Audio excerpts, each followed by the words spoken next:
بسم الله الرحمن الرحيم.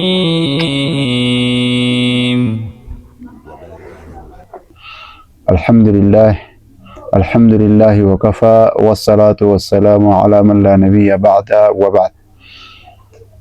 رب اشرح لي صدري ويسر لي أمري واحلل عقدة من لساني ليفقه قولي. الله سبحانه وتعالى يقول في كتابه: وإن تنازعتم في شيء فردوه إلى الله والرسول.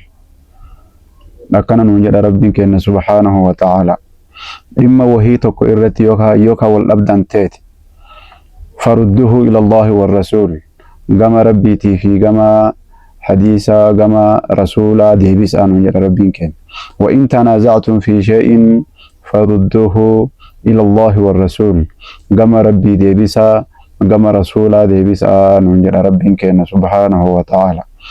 غافن أجج ربك سبحانه وتعالى لما نوتي إتي والأمن قادسا نوتي جالتين إتي وليقال غافا ربك التي نوقفمان جدا قام ربي ديبسا قام رسولا ديبسا نجد قام ربي ديبسا جتشو ربي كينا كوني قرآن إساك إسات ربي لما نوتي الرتي والأمن سن وفما إساتي وي مرتيك يجراي مرتيك يجرا موهن جروان جرما قرآن كيس إلالا bakka san keessaa murtii argattanii murtii rabbiiti ol murtiin biraa waa hin jirreef wama rabbiin nu dabarse san fudhannee kallattumaan gara hojiitti hiikachuu qabna waan ta'eef rabbiin kennaa gama rabbii keessanii deebisaa gama rabbii deebisaa wanni nuun jedhuuf isa kan gama biraatiin ammoo dhimma nuti irratti wal dhabne san rasuul gaafa jiruuf jireenya isaanii maal murteessan maal jedhan waan jedhama san garasi deebi'ee achi ilaala waan rasuulli keenya alayhi salaatu wassalaam kallattii kaayanii murteessan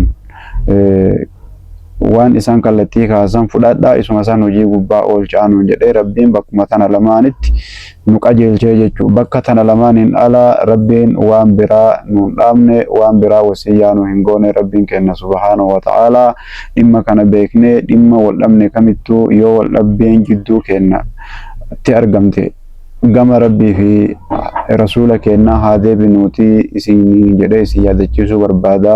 Assalaamu alaykum wa rahmatullahi wa barakaatuh.